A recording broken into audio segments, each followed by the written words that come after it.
بسم اللہ الرحمن الرحیم۔ السلام علیکم۔ مکتبہ غامدی کی ایک اور نشست میں خوش آمدید۔ 23 اعتراضات پر گفتگو کی سیریز جاری ہے۔ آج اس سلسلے کی 43 ایپیسوڈ ہم شروع کرنے جا رہے ہیں۔ ایک نیا موضوع، ایک نیا اعتراض جو غامدی صاحب کے افکار پہ بالعموم پیش کیا جاتا ہے لے کر حاضر خدمت ہیں۔ غامدی صاحب بہت شکریہ آپ کے وقت کا۔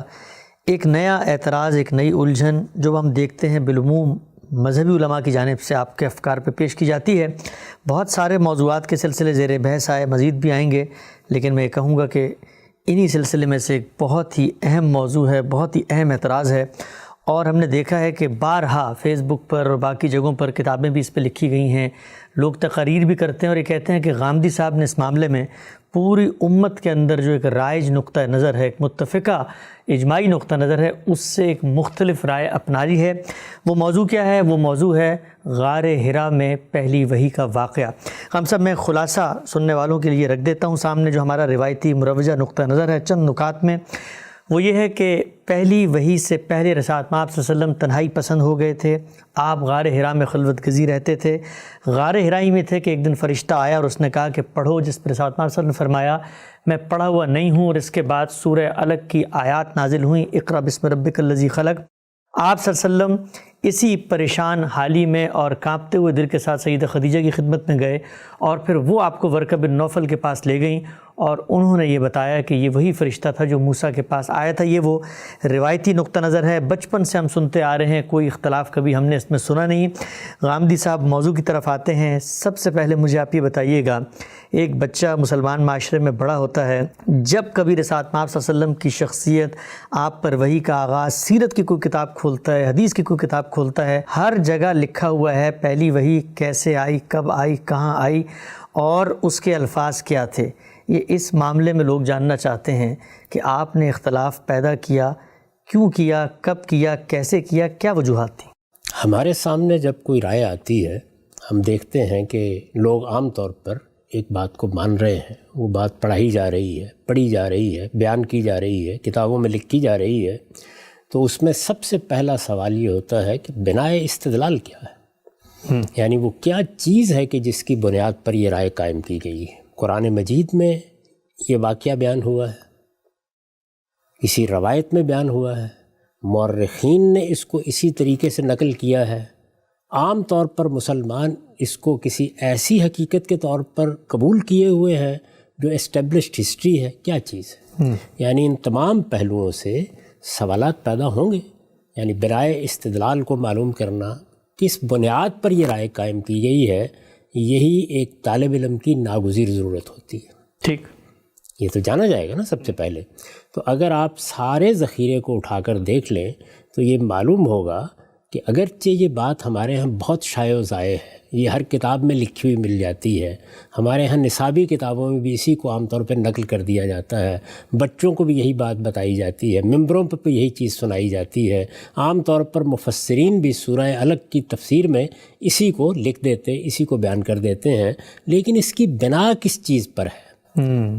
تو آپ یہ دیکھیں گے کہ اس کی بنا در حقیقت ابن شہاب زہری کی ایک روایت پر ہے۔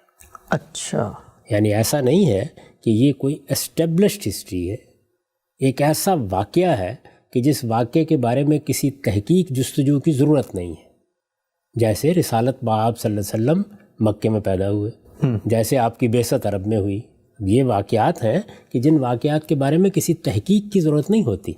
یہاں ایک چیز بیان کی جا رہی ہے، ایک قصہ سنایا جا رہا ہے، وہ قصہ رسالت مآب صلی اللہ علیہ وسلم پر پہلی وحی کے نزول کا ہے، جبریل امین سے پہلی ملاقات کا ہے، یہ قصہ سنایا جا رہا ہے۔ تو اس میں بنا کس چیز پر رکھی گئی ہے؟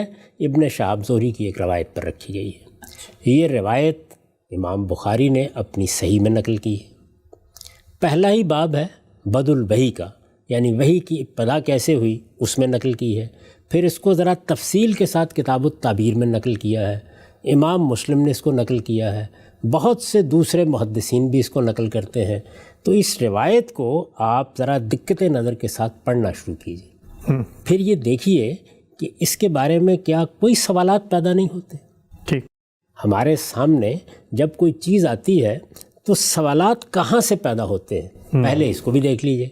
یا تو یہ ہوگا کہ وہ بات علم و عقل کے مسلمات کے خلاف نظر آتی ہے، جن چیزوں کو ہم علمی لحاظ سے پہلے سے مانے ہوئے ہوتے ہیں ان کی بنیاد پر کوئی سوال پیدا ہو جاتا ہے، اور یا یہ ہوتا ہے کہ اللہ کی کتاب قرآن مجید، رسالت مآب صلی اللہ علیہ وسلم کی تعلیمات، اس سے پہلے جو پیغمبروں کی روایت ہمارے پاس رہی ہے، اس کی بنیاد پر جو تصویر ہمارے سامنے بنی ہوتی ہے اس میں کوئی خلل واقع ہو جاتا ہے تو سوالات پیدا ہوتے ہیں۔ تو وہی سوالات ایک طالب علم کی حیثیت سے میرے ذہن میں بھی پیدا ہوئے، اور میرا خیال ہے کہ اس سے پہلے بھی بہت سے لوگوں کے ذہن میں پیدا ہوئے ہیں۔ اچھا، چنانچہ اگر آپ موجودہ زمانے ہی کے بعض محققین کی چیزیں دیکھیں تو وہ کچھ نہ کچھ سوالات اس پر پیدا کرتے ہوئے آپ کو نظر آئیں گے۔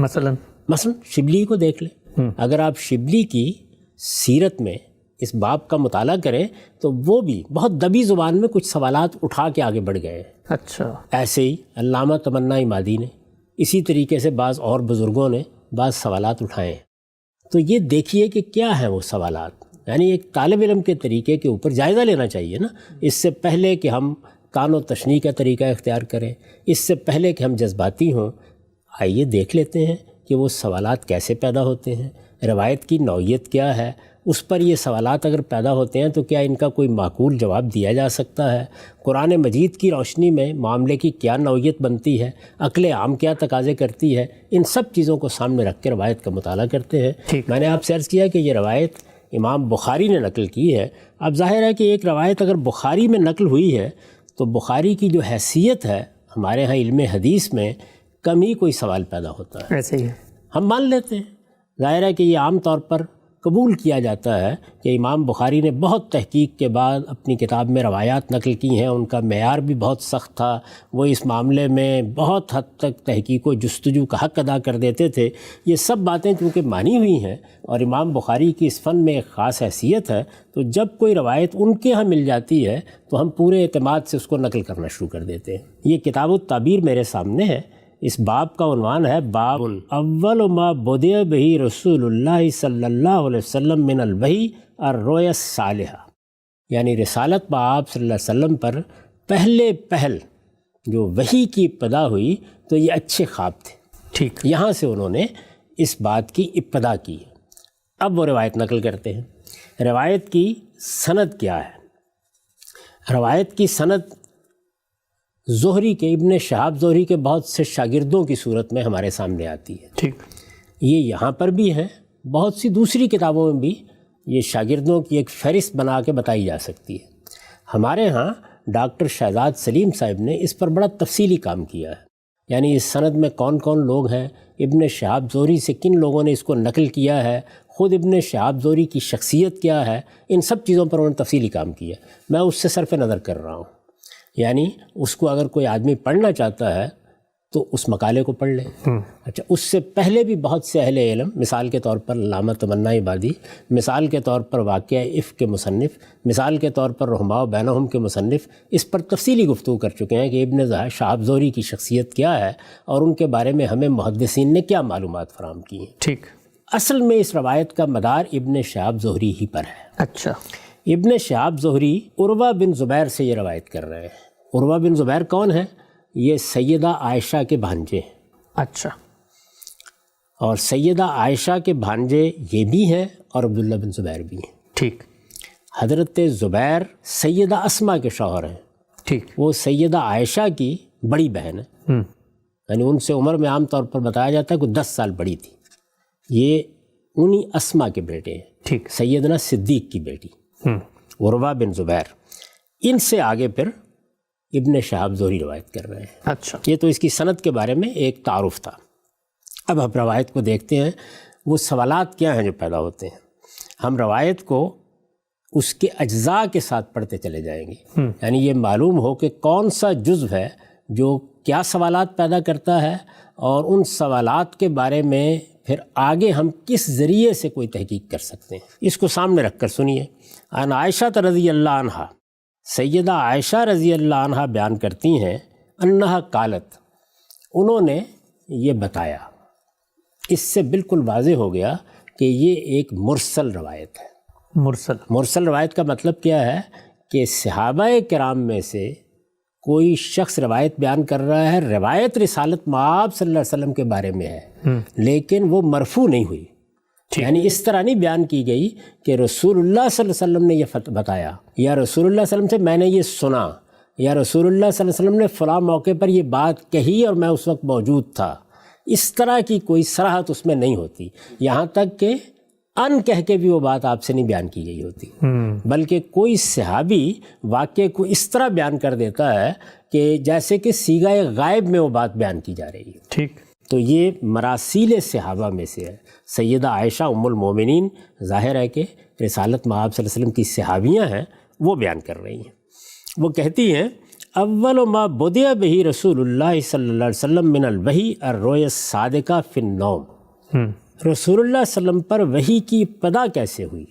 یہ اس طرح ہوئی کہ رات کو سوتے میں آپ سچے خواب دیکھنے لگے۔ ٹھیک، فکانہ لا یرا رویا الا جات مثلا فلک الصبح۔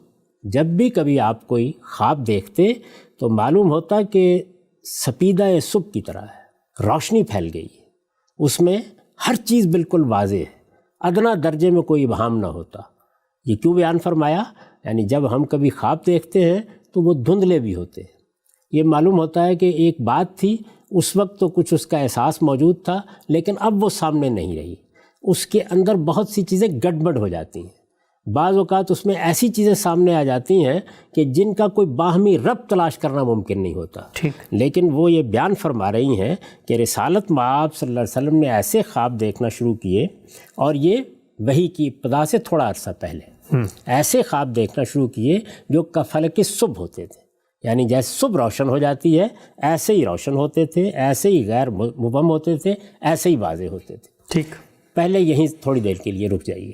یہ بات کہ کسی پیغمبر کو پیغمبر بننے سے پہلے کوئی خواب دکھائے گئے، یا کسی موقع کے اوپر پیغمبر نے یہ محسوس کیا کہ وہ خواب میں کچھ حقائق کا مشاہدہ کر رہا ہے، اس پر کوئی اعتراض پیدا نہیں ہوتا۔ ٹھیک ہے، اللہ تعالیٰ نے ایک ہستی کا انتخاب کیا ہے، اللہ تعالیٰ اس ہستی کو ایک بڑا منصب دینے والے ہیں، اس منصب پر فائز ہو جانے سے پہلے اگر یہ طریقہ اختیار کیا جا رہا ہے کہ کچھ انس پیدا ہو جائے تو اس میں کوئی حرج کی بات نہیں، ٹھیک ہے، اس پر کوئی علمی اور عقلی اعتراض وارد نہیں ہوتا۔ یہ بات ہم جانتے ہیں کہ اللہ کے پیغمبر کی حیثیت سے کسی منصب پر جب مامور کیا جاتا ہے تو یہ کوئی معمولی ذمہ داری نہیں ہوتی۔ ٹھیک، جس ہستی کو اس منصب پر کھڑا ہونا ہے اس کے پاس اللہ کی وحی آنی ہے، اللہ کا حکم آنا ہے، اللہ کا پیغام آنا ہے، اور یہ اللہ کا پیغام اس نے حاصل کرنے کے بعد اپنے ہاں رکھ نہیں لینا، اس کو لے کر دنیا کے سامنے جانا ہے۔ ٹھیک، تو اس کو اگر ذہنی لحاظ سے تیار کیا جا رہا ہے تو اس پر کوئی اعتراض نہیں ہے۔ پھر خود رسالت مآب صلی اللہ علیہ وسلم نے یہ بات واضح کر دی ہے کہ خواب بھی نبوت کا 46واں حصہ ہے۔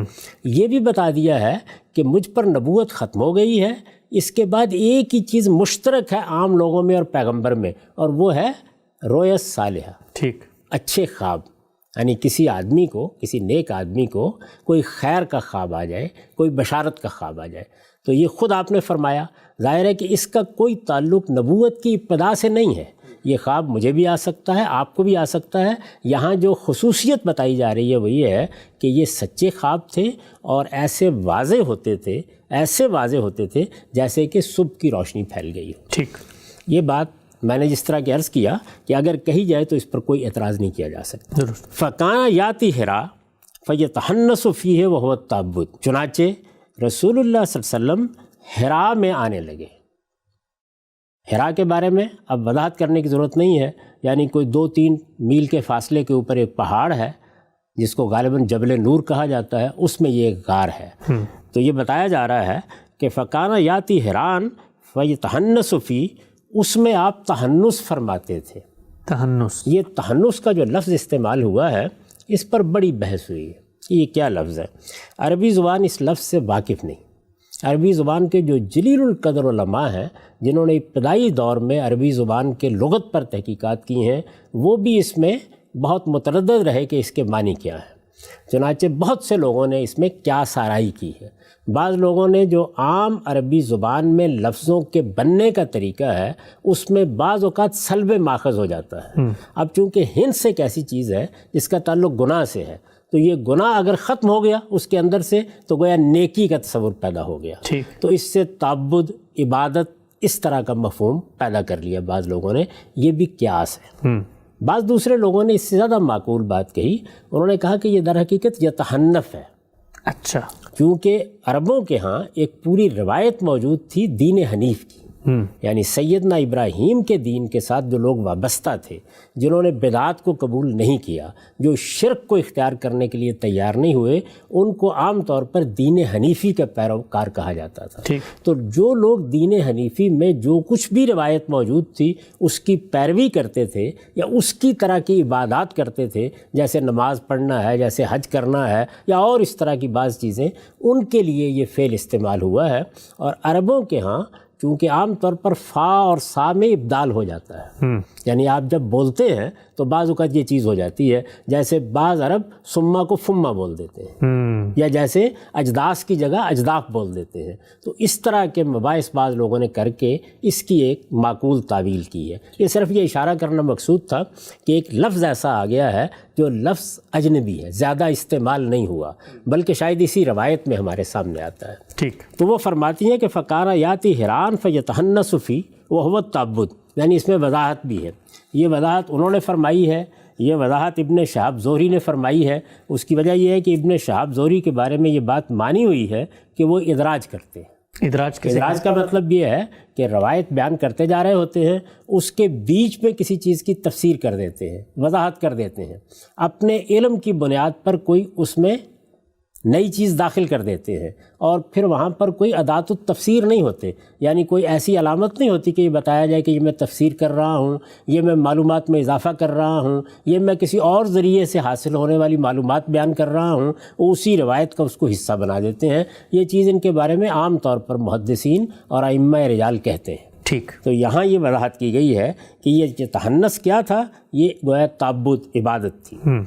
یہ عبادت کرتے تھے فَيَتَحَنَّسُ فِيهِ اللَّيَالِيَ ذَوَاتِ الْعَدَدِ، یعنی کئی راتیں رسول اللہ صلی اللہ علیہ وسلم حرام میں چلے جاتے اور وہاں جا کر عبادت کر دے۔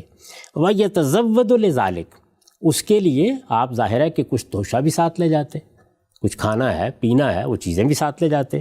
ثُمَّ يَرْجِعُ إِلَىٰ خَدِیجَہ فَتُزَوِّدُهُ لِمِثْلِهَا، پھر اس کے بعد آپ واپس آتے اور اگر کوئی خوراک یا سامان ختم ہو گیا ہوتا تو خدیجہ وہی سامان یا اتنا ہی سامان اور دے دیتی تھی۔ ٹھیک، یہ انہوں نے بیان کیا ہے کہ رسالت آپ صلی اللہ علیہ وسلم کا معمول تھا۔ اس کے بارے میں بعض سوالات پیدا ہوتے ہیں، وہ سوالات میں پہلے آپ کے سامنے رکھتا ہوں، اس کے بعد ہم آگے بڑھیں گے۔ یہاں تک ہم پہنچ گئے کہ رسالت آپ صلی اللہ علیہ وسلم کو وحی سے پہلے، جیسے کہ یہ روایت بیان کرتی ہے، اچھے خواب دکھائے گئے۔ ٹھیک، یہ خواب کفل کے صبح ہوتے تھے۔ اب اس کے ساتھ یہ اطلاع دے رہے ہیں کہ سیدنا رسالت آپ صلی اللہ علیہ وسلم بارہا غار حرا میں چلے جاتے تھے، غار حرا میں چل کے آپ عبادت کرتے تھے۔ عبادت کی نوعیت کیا تھی، یعنی یہ کیا عبادت تھی؟ اس سے جو تاثر پیدا ہوتا ہے، جیسے ہی آپ روایت کو پڑھتے ہیں، میں طالب علمانہ سوالات پہلے آپ کے سامنے رکھ رہا ہوں، جو تاثر پیدا ہوتا ہے جیسے ہی آپ روایت کو پڑھتے ہیں، وہ تاثر یہ ہے کہ جیسے بالعموم صوفیہ حضرات مراقبے کرتے ہیں، چلے کرتے ہیں، غاروں میں چلے جاتے ہیں، بیابان میں چلے جاتے ہیں۔ ہم بدھا کے بارے میں یہ پڑھتے ہیں کہ وہ گیا کے جنگل میں چلے گئے، وہاں ان کو نروان حاصل ہو گیا۔ یہ تصویر سی سامنے آتی ہے۔ پیغمبروں کے معاملے میں یہ تصویر کیوں آدمی کو چونکا دیتی ہے؟ اس کی وجہ یہ ہے کہ قرآن مجید میں اس بارے میں بعض صراحتیں کی گئی، اچھا، اور یہ بتایا گیا ہے کہ پیغمبروں پر نبوت کی نوعیت کیا ہوتی ہے۔ وہ صراحتیں قرآن مجید نے کس طرح سے کی ہیں، اس کی نوعیت کیا ہے، اس پر ہم تھوڑی دیر کے لیے گفتگو کریں گے۔ پہلی بنیادی بات یہ سمجھ لیجئے کہ قرآن مجید یہ بتاتا ہے کہ رسالت مآب صلی اللہ علیہ وسلم اس کتاب کے نازل ہونے سے پہلے، قرآن کے نزول سے پہلے، وحی کے نزول سے پہلے کسی چیز کے متوقع نہیں تھے۔ اچھا، ما کنت ترجو ان یلقی الیک الکتاب، یعنی کبھی خیال میں بھی نہیں آیا تھا، اس کی کبھی توقع ہی نہیں تھی کہ آپ پر یہ کتاب نازل ہو جائے گی، آپ کو پیغمبر بنا دیا جائے گا۔ اس طرح کی کوئی چیز آپ کے سامنے نہیں تھی۔ ٹھیک، اس کو قرآن مجید بیان کرتا ہے۔ ذرا ایک نظر ڈال لیجئے اور پھر دیکھیے کہ قرآن مجید نے اس کو کس طرح واضح کیا ہے۔ یہ سورہ قصص ہے، سورہ قصص کی 86 آیات. ارشاد فرمایا ہے وما کنت ترجو ان یلقا الیک الکتاب الا رحمۃ من ربک فلا تکونن ظہیرا للکافرین. تم اس کے متوقع نہیں تھے کہ تمہاری طرف یہ کتاب اتاری جائے. یہ تو محض تمہارے پروردگار کی عنایت ہوئی کہ اس نے تمہاری اس ذمہ داری کے لیے منتخب فرما لیا. اس لیے بے کم و کاست سناؤ اور ہرگز ان منکروں کے مددگار نہ بنو. اس آیت کی وضاحت میں استاذ امام نے لکھا ہے، یہ میں نے ان کا اقتباس اپنی تفسیر میں نقل کیا ہے. ٹھیک. اس آیت سے ایک بات تو یہ معلوم ہوئی کہ نبوت اور رسالت ایک محبت ربانی ہے. یعنی نبوت اور رسالت کا معاملہ یہ نہیں ہے کہ کسی شخص کے اندر کچھ ملکات موجود تھے، جیسے ایک شاعر پیدا ہوا، ایک ادیب پیدا ہوا، کوئی بڑا سائنسدان پیدا ہوا اور اس کے ان ملکات کا ظہور ہونا شروع ہو گیا. ہم عام انسانوں کو جب دیکھتے ہیں تو عام انسان اکتساب کرتے ہیں. ان کو اللہ تعالیٰ کوئی صلاحیت دیتا ہے، کوئی ملکہ عطا فرماتا ہے، پھر کیا ہوتا ہے وہ اس ملکے کو نشو و نما دیتے ہیں. ٹھیک. کچھ سیکھتے ہیں، کچھ سکھاتے ہیں، اس کا پھر ایک تدریجی نوعیت کا ارتقا ہوتا ہے. یہ چیز ہوا کرتی ہے اور اس اکتساب کے لیے خود ان کے اندر بھی داعیہ موجود ہوتا ہے. یعنی ایک آدمی ایک شاعر ہے، ادیب ہے، تو اس میں یہ خواہش پیدا ہوتی ہے کہ میں بڑا شاعر بنوں، میں بڑا ادیب بنوں. وہ لکھنا چاہتا ہے، وہ مختلف چیزوں کا مطالعہ کرتا ہے. یہ آپ جس کو چاہے اٹھا کر دیکھ لیں، اقبال کو دیکھ لیں، غالب کو دیکھ لیں، میر کو دیکھ لیں، فردوسی کو دیکھ لیں، شیکسپیئر کو دیکھ لیں، ملٹن کو دیکھ لیں. ہر شخص ان مراحل سے گزرا ہے. سائنسدانوں کو دیکھ لیں، بڑے بڑے محققین کو دیکھ لیں. یعنی ایک ٹرائل اور ایرر، آدمی سیکھ رہا ہے، چیزوں کو جاننے کی کوشش کر رہا ہے، ان سب مراحل سے گزرتا ہے. ٹھیک. اس کو قرآن مجید نے ایک لفظ میں ادا کر دیا ہے. یعنی انسان جس وقت اپنے باطنی ملکات کا شعور حاصل کرتا ہے، جب اس عمر کو پہنچے گا کہ جس میں اب اپنی شخصیت کو کچھ سمجھنا شروع کر دیتے ہیں، جب اپنے باطنی ملکات کا شعور حاصل کرتا ہے تو اس کے اندر خواہش پیدا ہوتی ہے کہ ان کا ظہور ہو. اسی طرح کی خواہش بعض اوقات ان لوگوں میں ہوتی ہے جو یہ خیال کرتے ہیں کہ اس عالم کی حقیقت کیا ہے، اس کے پیچھے کیا کار فرما ہے، اس کو تلاش کرنے کی صحیح کی جائے. وہ کیا کرتے ہیں؟ مراقبے کرتے ہیں. ٹھیک. چلے کاٹتے ہیں.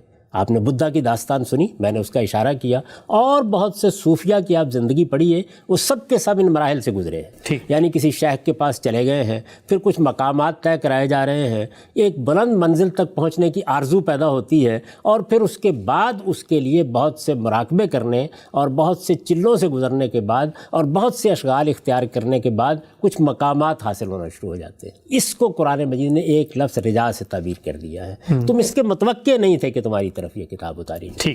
یعنی اس کے کوئی آثار کہیں نظر نہیں آتے تھے. میں آگے چل کے آپ کو بتاؤں گا کہ قرآن مجید نے اس کو نبوت کی دلیل قاطع کی حیثیت سے پیش فرما دیا ہے. یعنی یہ معمولی بات نہیں ہے. تو استاذ امام کہتے ہیں کہ اس آیت سے ایک بات تو یہ معلوم ہوئی کہ نبوت اور رسالت ایک محبت ربانی ہے. محبت ربانی ہے یعنی اللہ تعالیٰ کا اختصاص ہے. یہ اکتساب کے نتیجے میں نہیں ملتی، یہ خواہش کے نتیجے میں نہیں ملتی. اس میں سعود نہیں ہوتا کہ نیچے سے صحیح کی جائے تو آپ نے عبادت کی، ریاضت کی، اللہ کی بندگی کی، اطاعت کا حق ادا کیا، اب یہ ایک مرتبہ ہے جو آپ کو دے دیا جائے گا. ہمارے ہاں مراتب ہیں، قرآن مجید میں ہی بیان ہوئے ہیں. یہ بتایا گیا ہے کہ لوگ صالحین بھی ہوتے ہیں، شہداء بھی ہوتے ہیں، صدیقین بھی ہوتے ہیں. یہ مراتب بھی ہیں. کچھ مراتب تو وہ ہیں نا کچھ جو صوفیانہ تعبیر میں ہوتے ہیں، جیسے اقطاب، ابدال اور اس طرح کے جو خود دین میں مراتب بتائے گئے ہیں. یہ ان مراتب میں سے کوئی مرتبہ نہیں ہے. ٹھیک. یہ محبت ربانی ہے. یعنی اس میں نزول ہوتا ہے، صعود نہیں ہوتا. ٹھیک. نیچے سے آپ کوشش کر کے کوئی مرتبہ حاصل نہیں کرتے، اللہ تعالیٰ فیصلہ کرتا ہے. اور اس میں اصول کیا ہے؟ وہی جو قرآن نے بیان کیا کہ اللہ عالم حیث یجعل رسالتہ. اللہ ہی بہتر جانتا ہے کس کا انتخاب کرے. یہ معلوم ہے کہ قریش نے یہ کہا کہ لولا نزل ھذا القرآن علی رجل من القریتین عظیم، یعنی یہ قرآن نازل ہونا تھا تو ہمارے کسی مکے یا طائف کے بڑے آدمی پر نازل ہوا ہوتا. اللہ تعالیٰ کو اس کی کوئی پرواہ نہیں ہوتی. یعنی وہ لوگ جو اس کے لیے انتخاب کیے جاتے ہیں، یہ بتا دیا کہ خیار الناس ہوتے ہیں. یعنی لوگوں میں سیرت کے لحاظ سے، کردار کے لحاظ سے بہترین لوگ. لیکن یہ جو ملکات کا بروز ہے یا ملکات کا ظہور ہے، اس کا کوئی شائبہ بھی ان کے نہ ہو نہیں ہوتا. نہ باطنی مقامات طے کرنے کی کوئی خواہش، اور نہ شاعری، ادب، کلام اور اس طرح کے بعض ملکات کو حاصل کرنے کی کوئی جدوجہد، ان میں سے کوئی چیز بھی ان کے یہاں نہیں ہوتی۔ چنانچہ نشو و ارتقاء جو عام طور پر انسانوں کے ہاں ہم باطنی علوم میں بھی دیکھتے ہیں اور ظاہری علوم میں بھی دیکھتے ہیں، پیغمبر کی زندگی اس سے بالکل پاک ہوتی ہے، اس کے ہاں اس کا کوئی شائبہ بھی نہیں ہوتا۔ بلکہ قرآن مجید نے ایک موقع پر جب لوگوں نے کہا کہ یہ تو کچھ قرآن شاعری لگتی ہے، غالباً یہ شاعر ہیں، تو اس کا جو جواب دیا ہے وہ بہت معنی خیز ہے۔ یہ کہا وَمَا عَلَّمْنَهُ الشِّعْرَ وَمَا يَنبَغِي لَهُ، ہم نے ان کو شاعری سکھائی ہی نہیں، یعنی اس طرح کا کوئی ملکہ ان کے اندر ہے ہی نہیں ہے۔ اور اس کے بعد کا جملہ آپ دیکھیے وَمَا يَنبَغِي لَهُ، یہ پیغمبر کے لیے موضوع بھی نہیں۔ اچھا، تنہا اگر کوئی شاعری کرتا نظر آئے اور اپنے آپ کو پیغمبر کہہ دے تو رد کر دینے کے لیے کافی ہے۔ تو گویا پیغمبر کی شخصیت کا قرآن نے جو تعارف کرایا ہے اس میں اس طرح کا کوئی معاملہ ہوتا نہیں کہ ایک فکر پیدا ہو گیا ہے، کسی چیز کے بارے میں تردد ہے، کچھ مرتبہ حاصل کرنے کی جدوجہد ہے، اب اس طرف بڑھنے کے لیے کوئی اقدام کیا جا رہا ہے، ایسی کوئی بات نہیں ہوتی۔ ٹھیک، تو پہلی چیز یہ ہے کہ نبوت اور رسالت ایک محبت ربانی ہے، اللہ تعالیٰ ہی جس کو چاہتا ہے اس کار خاص کے لیے منتخب فرماتا ہے، اور وہی جس کو منتخب فرماتا ہے اس کی تربیت فرماتا ہے۔ اچھا، یعنی اس میں تربیت کا بھی کوئی خارجی نظم ہمیں سامنے نہیں آتا، یہ پہلے سے ہو رہی ہو، یعنی یہ پڑھ رہے ہیں، یہ فلاں استاد کے پاس جا رہے ہیں، یہ فلاں چیزیں سیکھ رہے ہیں، یہ فلاں سوالات پیدا ہو گئے ہیں، اس سے پیغمبر کی زندگی بالکل خالی ہوتی ہے۔ نبی کو یہ منصب بغیر کسی طلب و تمنا اور کسی انتظار و توقع کے ملتا ہے۔ اب یہ انتظار و توقع جس کو قرآن نے کہا ہے وَمَا كُنْتَ تَرْجُو أَن يُلْقَىٰ إِلَيْكَ الْكِتَابُ، یہ کوئی سادہ سی بات نہیں ہے۔ اس کا مطلب یہ ہے کہ وہ جو رجا، امید، توقع، اپنے ملکات کا شعور، ان کو حاصل کرنے کے لیے ایک تجسس، یہ ہر انسان کے ہاں نمودار ہو جاتا ہے۔ ایسی کوئی چیز رسالت پاک صلی اللہ علیہ وسلم کے ہاں دور و نزدیک موجود نہیں تھی۔ ٹھیک، جو لوگ یہ سمجھتے ہیں کہ یہ انسانی فطرت کی مضمر صلاحیتوں ہی کا ایک بروز ہے، ان کا خیال بالکل غلط ہے۔ یعنی انسانی صلاحیتوں ہی کو اللہ تعالیٰ اس طریقے سے نمایاں کر دیتے ہیں کہ پیغمبری کا منصب حاصل ہو جاتا ہے۔ اب جس وقت ہم یہ بات پڑھتے ہیں کہ غار حرا میں جاتے تھے، غار حرا میں جا کر تحنس یا تعبد جو بھی کہیے کچھ خاص عبادتیں کرتے تھے، تو ایک چلوں کا، مراقبوں کا، جیسے نروان حاصل کرنے کی جدوجہد ہے، کچھ فکر، کچھ تعمق، اس کا تصور آتا ہے۔ چنانچہ دیکھیے ہمارا شاعر کیا کہتا ہے، مصطفیٰ اندر حرا خلوت گزید، قوم و آئین و حکومت آفرید۔ تاثر کیا ہوتا ہے؟ یہی تاثر ہوتا ہے نا کہ وہاں گئے، کچھ سوچا، کچھ غور کیا، جس طرح کے عام طور پر بڑے لوگ کیا ہی کرتے ہیں، اور اس کا حاصل کیا ہوا؟ اس کا حاصل یہ ہوا کہ ایک ایسا نظام، ایک ایسا دین، ایک ایسا فکر، ایک ایسا نظریہ لے کے آئے جس نے قوم و آئین و حکومت آفرید۔ تو یہ جو تاثر ہے یہ ذہن میں رکھیے کہ ایک کھٹک پیدا کرتا ہے۔ اچھا، یعنی میں صرف اتنی بات اس وقت عرض کر رہا ہوں کہ جیسے یہ تاثر ہوتا ہے تو ایک کھٹک پیدا ہوتی ہے۔ اسی ذیل میں ابھی میں نے آپ کی خدمت میں عرض کیا تھا کہ ایک اور چیز بھی میں بیان کر دوں، اور وہ چیز کیا ہے؟ وہ چیز یہ ہے کہ رسالت مآب صلی اللہ علیہ وسلم کے بارے میں ایک موقع پر قرآن مجید نے ایک استدلال کیا ہے۔ آپ وہ استدلال بھی سنیے، جس طرح کہ میں نے ابھی عرض کیا نا کہ یہ بات کہ پیغمبر کی ذات اس سارے مرحلے سے گزرتی ہی نہیں ہے، اس کے ہاں اس طرح کا کوئی رجا ہوتا ہی نہیں ہے، وہ اس طرح کی کسی توقع کے ساتھ جیتا نظر آتا ہی نہیں ہے۔ اس کو آپ جب اس کی نبوت کے پہلے دن سے پیچھے دیکھتے ہیں تو اگر وہ 40 سال کی مدت بھی ہے تو اس میں اس طرح کی کوئی چیز، بلکہ اس چیز کا شائبہ بھی آپ کو نظر نہیں آئے۔ قرآن مجید نے اسے دلیل نبوت کے طور پر پیش کیا، یہ بھی سن لیجئے۔ جی، ارشاد فرمایا ہے، یہ سورہ یونس ہے اور اس کی یہ 16 آیت ہے۔ ارشاد فرمایا، کہہ دو اگر اللہ چاہتا تو نہ میں یہ قرآن تمہیں سناتا، نہ اللہ اس کی خبر تمہیں دیتا۔ قل لو شاء اللہ ما تلوتہ علیکم ولا ادراکم بہ فقد لبثت فیکم عمرا من قبلہ افلا تعقلون فمن اظلم ممن افتری علی اللہ کذبا او کذب بآیاتہ انہ لا یفلح المجرمون۔ کہہ دو اگر اللہ چاہتا تو نہ میں یہ قرآن تمہیں سناتا، نہ اللہ اس کی خبر تمہیں دیتا۔ یہ اسی کا فیصلہ ہے، یہ اسی کا فیصلہ ہے۔ یعنی یوں نہیں ہے کہ میں کوئی اس کی تمنا کر رہا تھا، میں اس کی تیاری کر رہا تھا، میں اس کے لیے فکر کر رہا تھا، میں اس کے لیے عبادت کر رہا تھا، میں اس کے لیے ریاضت کر رہا تھا۔ یہ ریاضت ذہنی، یہ ریاضت فکری، یہ زیارت نفسی کسی بھی نوعیت کی ہو، یہ میں نہیں کر رہا تھا۔ فرماتے ہیں ان سے کہو اس لیے کہ میں تو اس سے پہلے ایک عمر تمہارے درمیان گزار چکا ہوں. فقط لبثت فیکم عمرا من قبلہ ہی. میں نے کب اس طرح کی کوئی بات کبھی کی؟ اچھا، میں تو ایک عمر گزار چکا ہوں، مجھے جانتے ہو تم. پھر کیا تم عقل سے کام نہیں لیتے؟ سو اس شخص سے بڑھ کر ظالم کون ہوگا جو اللہ پر جھوٹ بہتان باندھے یا اس کی آیتوں کو جھٹلا دے. حقیقت یہ ہے کہ اس طرح کے مجرم کبھی فلاح نہیں پائیں گے. اب یہ گویا استدلال کیا ہے قرآن مجید نے. یہ بتایا ہے کہ پیغمبر میں اور بڑے لوگ بھی دنیا میں بہت پیدا ہوتے ہیں نا، ان کی زبان پر بھی کلام جاری ہوتا ہے، وہ بھی بڑی بڑی غیر معمولی باتیں کرتے ہیں، فلسفے پیش کرتے ہیں، سائنسی ایجادات سامنے لے آتے ہیں. فرق کیا ہے اس میں اور ان میں؟ یعنی کیا ویسی ہی کوئی بڑی شخصیت ہوتی ہے؟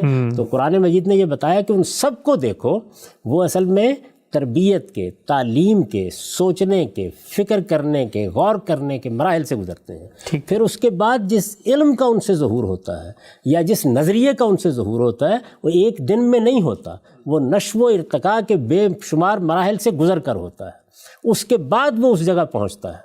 یعنی جاوید نامہ یا بال جبریل اقبال نے پہلے دن آپ کے ہاتھ میں نہیں پکڑا دی، پیراڈائز لاسٹ ملٹن نے پہلے دن آپ کے ہاتھ میں نہیں دے دی، غالب نے اپنا دیوان اپنی آخری صورت میں پہلے دن نہیں آپ کو پکڑا دیا. اس کے پیچھے ایک پوری تاریخ ہوتی ہے. ٹھیک. یعنی ہر طرح کی شاعری ہوتی ہے، ہر طرح کے تجربات ہوتے ہیں، کچھ اساتذہ سے سیکھا جا رہا ہوتا ہے، کچھ لیا جا رہا ہوتا ہے، کچھ دیا جا رہا ہوتا ہے، کچھ چیزیں تبدیل کی جا رہی ہوتی ہیں. تو ایک تدریجی ارتقاء شخصیت میں ملتا ہے. ٹرائل بھی ہوتا ہے، ایرر بھی ہوتا ہے. وہ نفسی علوم میں بھی ایسا ہی ہوتا ہے. کسی بڑے سے بڑے صوفی کی زندگی کا مطالعہ کر لیجیے. علامہ اقبال نے تقابل کیا ہے نا کہ صوفیانہ مشاہدات سے پیغمبری کو سمجھا جا سکتا ہے. صوفیانہ مشاہدات کی نوعیت بالکل مختلف ہوتی ہے. وہاں بالکل اسی طرح کی چیزیں ہمارے سامنے آتی ہیں جس طرح کہ ہم ایک شاعر کو، ایک ادیب کو، ایک بڑے آدمی کو، ایک سائنسدان کو، ایک عالم کو نشو و ارتقاء کے مراحل سے سلوک کے مراحل طے ہو رہے ہیں. وہ سب چیزیں اسی طرح ہوتی ہیں. یعنی انسان قدم بقدم آگے بڑھتا ہے. تو یہاں یہ بتایا کہ مجھے تم جانتے ہو، میں تمہارے درمیان ایک عمر گزار چکا ہوں. اس کا کوئی شائبہ کبھی میرے ہاں تم نے دیکھا ہے؟ میں نے اس پر لکھا ہے، اوپر جو کچھ فرمایا ہے، یعنی یہ جو اوپر آیات میں نے پڑھی ہیں، اوپر جو کچھ فرمایا ہے یہ اس کی ایسی زبردست دلیل ہے کہ کوئی سلیم و طبع انسان اس کو جھٹلانے کی جسارت نہیں کر سکتا. مطلب یہ ہے کہ تم نے کب دیکھا ہے کہ میں ان مباحث میں دلچسپی لے رہا ہوں یا ان کے بارے میں کچھ خیالات و افکار کا اظہار کر رہا ہوں یا ان کی ترتیب و تدوین کے لیے مشق و مزاولت میں مصروف ہوں یا ان سے متعلق کسی علم و فن کا اکتساب کر رہا ہوں جو اس وقت قرآن کی صورتوں میں پے در پے زیر بحث آ رہے ہیں. یعنی قرآن مجید ایک دن رسالت مآب صلی اللہ علیہ وسلم کی زبان فیض ترجمان سے باہر آنا شروع ہو گیا. آپ نے قرآن پڑھ کے سنانا شروع کر دیا. تو یہ گویا پہلے بتا رہے ہیں کہ اس سے پہلے یہ جو اب میں خیالات ظاہر کر رہا ہوں، کیا کبھی ظاہر کیے یہ کلام جو تمہارے سامنے آ رہا ہے، کیا اس کے کوئی آثار تم نے دیکھے؟ آخر اس میں کچھ خیالات ہیں، کچھ افکار ہیں، ان کی کچھ ترتیب و تدوین کے لیے مشق کی ضرورت ہوگی، مزاولت کی ضرورت ہوگی. یہ اگر کوئی علم ہے تو میں نے اس کا اکتساب کیا ہوگا. یہ قرآن مجید کی صورتوں میں اس وقت تم جو کچھ دیکھ رہے ہو، جو علم دیکھ رہے ہو، جو فلسفہ دیکھ رہے ہو، جو حکمت دیکھ رہے ہو، جو قانون دیکھ رہے ہو، جو حقائق دیکھ رہے ہو، ان کی کوئی تیاری کبھی میری زندگی میں تمہیں پہلے نظر آئی ہے؟ کوئی استاد ہوں، میں بیٹھا ہوں، کچھ لکھا استاد ہو یا میں سیکھ رہا ہوں یا سکھا رہا ہوں یا اس چیز کو حاصل کرنے کے لیے کوئی جدوجہد کر رہا ہوں یا کچھ رابطے پیدا کرنے کی کوشش کر رہا ہوں. پورے 40 سال میں نے تمہارے درمیان گزارے ہیں. میری باتوں اور میری حرکات و سکنات میں تم نے کب ایسی کوئی چیز محسوس کی ہے جسے اس دعوت کی تمہید کہا جا سکے جو میں اس وقت پیش کر رہا ہوں؟ سبحان اللہ. یعنی آج میں جو بات کہہ رہا ہوں آخر اس کی تمہید میں کچھ ہونا چاہیے تھا نا. انسانی سطح پر تو ہر حال میں ہوگا. یہ کب تم نے دیکھا؟ جو کچھ میں آج کہہ رہا ہوں اس کے نشو و ارتقاء کے کوئی نشانات تم نے کبھی میری زندگی میں پائے ہیں؟ تم جانتے ہو کہ انسانی دماغ اپنی عمر کے کسی مرحلے میں بھی ایسی کوئی چیز پیش نہیں کر سکتا جس کے نشو و ارتقاء کے نشانات اس سے پہلے کے مرحلوں میں نہ پائے جاتے. یعنی انسانی دماغ اس کی صلاحیت ہی نہیں رکھتا. اللہ تعالیٰ نے اس کو بنایا ہی اس طرح ہے. بڑے سے بڑے شخص کو اٹھا لیجئے، یہ سب مراحل آپ کو نظر آ جائیں گے۔ نشو و ارتقاء کے نشانات اس کی تاریخ ہوں گے۔ اس کے بعد ایک وقت آئے گا کہ وہ اپنا فلسفہ پیش کرے گا۔ سقراط کو پڑھ لیجئے، افلاطون کو پڑھ لیجئے، کانٹ کو پڑھ لیجئے، ہیگل کو پڑھ لیجئے، کسی بڑے سے بڑے فلسفی کو، شاعر کو، جس کو چاہے اٹھا کر دیکھ لیجئے۔ جو کچھ میں آج کہہ رہا ہوں اس کے نشو و ارتقاء کے کوئی نشانات تم نے کبھی میری زندگی میں پائے ہیں؟ تم جانتے ہو کہ انسانی دماغ اپنی عمر کے کسی مرحلے میں بھی ایسی کوئی چیز پیش نہیں کر سکتا جس کے نشو و ارتقاء کے نشانات اس سے پہلے کے مرحلوں میں نہ پائے جاتے ہوں۔ تم کہتے ہو کہ میں خدا پر جھوٹ باندھ رہا ہوں، اس سے پہلے کسی جھوٹ، فریب، جال یا مکاری و عیاری کا کوئی ادنا شائبہ تم نے کبھی میری سیرت و کردار میں دیکھا ہے؟ آج تک تم مجھے صادق اور امین سمجھتے رہے ہو، اب کس طرح کہہ رہے ہو کہ وہی صادق اور امین راتوں رات برخود غلط، لپاٹیا اور مفتری بن گیا ہے؟ خدا کے بندو، تم عقل سے کام کیوں نہیں لیتے؟ سبحان اللہ۔ یہ استدلال کیا قرآن مجید نے۔ اس کے آخری حصے کو بھی سمجھ لیجئے، یعنی انسان کی سیرت اور کردار کا معاملہ بھی یہی ہے۔ اس میں یہ نہیں ہوتا کہ پہلے دن سے ایک ہی سیرت و کردار، ایک ہی شان، ایک ہی مقام آپ کو نظر آ رہا ہو۔ یہ بھی پیغمبر کی خصوصیت ہے۔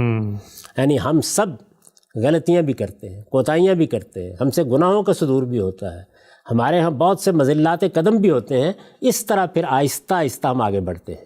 کہیں چھوٹا موٹا کوئی جھوٹ بھی بول دیا ہوگا کسی نے کوئی جعل سازی بھی کر دی ہوگی، کہیں اماں جانی کے ساتھ کوئی بات کر دی ہوگی، تو رسالت مآب صلی اللہ علیہ وسلم کی شخصیت میں اس کا بھی کوئی شائبہ نظر نہیں آتا۔ تو دونوں پہلوؤں سے یہ کہا کہ میں تمہارے درمیان ایک عمر گزار چکا ہوں، کوئی اس کا شائبہ کبھی تمہیں نظر آیا؟ اسی کو قرآن مجید نے ایک دوسرے مقام پر بیان کیا ہے کہ یہ ہم نے تمہیں دعوت کے لیے کھڑا کر دیا، یہ کلام تم پر اتار دیا، یہ پروردگار کا فیصلہ ہے، تمہارے پروردگار کا۔ ما کنت تدری مل کتاب ولا الایمان، تمہیں تو کبھی خیال بھی نہیں تھا، تم کبھی نہیں جانتے تھے کہ یہ شریعت کیا ہے اور کتاب کیا ہے اور ایمانیات کیا ہیں اور ان کے مباحث کیا ہیں اور ان کا فلسفہ کیا ہے اور ان کی حکمت کیا ہے۔ تو یہ گویا رسالت مآب صلی اللہ علیہ وسلم کی نبوت کا استدلال ہے، قرآن مجید نے اس کو پیش کیا ہے۔ ٹھیک۔ اب اگر یہ استدلال ہے تو ایک ہلکا سا احساس پیدا ہوتا ہے کہ یہ کیا بتایا جا رہا ہے کہ غار حرا میں جا کے عبادت کرتے تھے؟ کیا یہ کوئی صوفیانہ نوعیت کا چلہ تھا؟ یہ کیا کوئی مراقبہ کرنے کی صحیح تھی؟ یہ کیا چیز تھی؟ اور اس کے لیے غار حرا ہی میں جانے کی کیوں ضرورت پیش آ گئی؟ حرم تو گھر کے پاس موجود ہے، اور ظاہر ہے کہ حرم سے بڑی عبادت گاہ کون سی ہو سکتی ہے؟ تو یہ آخر کیوں ہوا؟ ٹھیک، یہاں پر ایک سوال غام صاحب میں پوچھنا چاہتا ہوں آپ سے، اس پہ بات آپ کی جاری ہے۔ ابھی جو آپ نے نقطہ بیان فرمایا، تھوڑی سی مزید وضاحت میں چاہتا ہوں۔ بہت وضاحت سے آپ نے کہا کہ قرآن مجید یہ بتاتا ہے کوئی نشو و ارتقاء نہیں ہے، ایک پیغمبر ہے اور اپنی ایک انسان کی حیثیت زندگی گزار رہا ہے، یکا یک نئے حقائق، نئی باتیں وہ بیان کرنا شروع کر دیتا ہے، اور اس نے پیغمبری کی دلیل کے طور پہ پیش کیا کہ پہلے تو ان کے یہاں کوئی اس طرح کا معاملہ تھا ہی نہیں۔ تو پھر سیرت و کردار میں کیوں شروع سے کانسٹنٹ نظر آتا ہے؟ عام آدمیوں کے تو سیرت و کردار بھی اوپر نیچے ہوتا چلا جاتا ہے، تو پھر تو کوئی یہ کہہ سکتا ہے کہ پیغمبر ہی کی تیاری کی جا رہی ہے شروع سے ایک ہی سیرت و کردار؟ میں تو وہی عرض کر رہا ہوں نا کہ سیرت و کردار تو وہ چیز نہیں ہے کہ اس کی تیاری کی جائے۔ یعنی ہم تو اصل میں عام انسانوں کے طور پر اس میں اپنی تربیت کرتے ہیں، مراحل سے گزرتے ہیں۔ پیغمبر کی ایک ہی خصوصیت ہوتی ہے جس کو قرآن بیان کرتا ہے، وہ خیار الناس، لوگوں میں سب سے بہترین، یعنی سیرت اور کردار کے لحاظ سے کوئی ادنا شائبہ نہیں ہوتا۔ ایک طرف یہ ہے کہ کسی ملکے کے ظہور کے لیے نشو و ارتقاء کے کوئی علامتیں نہیں ہوتی، اور دوسری جانب یہ ہے کہ کردار اور سیرت کی تعمیر میں بھی نشو و ارتقاء نہیں ہوتا۔ اچھا، ایک ہی چیز ہے دونوں جانب، اگر آپ غور کریں۔ ٹھیک ٹھیک ٹھیک، یعنی ادھر بھی اچانک ایک چیز سامنے آتی ہے اور ادھر پہلے دن سے وہی چیز سامنے موجود ہوتی ہے۔ جب پلٹ کے دیکھتے ہیں، جب نبوت سامنے آ جاتی ہے، تو معلوم ہوتا ہے کہ کوئی شائبہ بھی سیرت و کردار میں کسی کمی یا کسی آلودگی کا نظر نہیں آ رہا۔ تو اگر دونوں کو دیکھیں تو دونوں ہی میں نشو و ارتقاء نہیں ہے۔ یعنی ادھر جو کچھ صادر ہوا ہے وہ بھی اچانک صادر ہوا ہے، اور ادھر جو سیرت ہے، جو کردار ہے، پہلے دن سے موجود ہے، وہ عام انسانوں کی طرح تعمیر کے مراحل سے گزرائی۔ سبحان اللہ، یعنی اس موقع پہ نہیں اس نے دعویٰ کیا کہ دیکھو میں نیک ہوں اور میری آج میں نیک ہو گیا ہوں، میں توبہ کر لی ہے، میں نے اپنے آپ کو سمجھا لیا ہے، میں اب تمہارے سامنے کھڑا ہو گیا ہوں، ان میں سے کوئی چیز نہیں۔ سبحان اللہ، ٹھیک۔ تو یہ چیز ہے جس کو قرآن مجید نے استدلال کے طور پہ پیش کیا۔ تو میں یہ عرض کر رہا ہوں کہ یہ جو بخاری کی روایت ہمارے سامنے ہے اور جس روایت پر ہم بات کر رہے ہیں، اس میں یہ دوسرا سوال پیدا ہوتا ہے۔ ٹھیک، یعنی ایک طالب علم کی حیثیت سے خیال ہوتا ہے کہ یہ حرا میں کیا تھا جانا، اس کی حقیقت واضح ہونی چاہیے۔ اگر حقیقت واضح ہو جائے، معلوم ہو جائے کہ جانے کی نوعیت یہ تھی، یا اس طرح کی کوئی روایت پہلے سے موجود تھی، یا یہ حنیفیت کی کوئی خاص عبادت تھی، تو کوئی مسئلہ پیدا نہیں ہوگا۔ لیکن یہاں اس کو جس طریقے سے بیان کیا گیا ہے، اس سے یہ خیال پیدا ہوتا ہے کہ یہ کیا کوئی نروان حاصل کرنے، کیا کوئی مراقبہ کر کے اس کے نتائج دیکھنے، کیا کسی خاص صورتحال کا مشاہدہ کرنے کے لیے یہ سب کیا جا رہا تھا؟ یہ کیا کوئی خاص طرح کی عبادت تھی؟ جس طرح کہ علامہ اقبال نے اس کو تعبیر کیا کہ یہ تو گویا ایک ایسی خلوت گزینی تھی جس میں فکر کے نتیجے میں وہ سب کچھ وجود میں آ گیا۔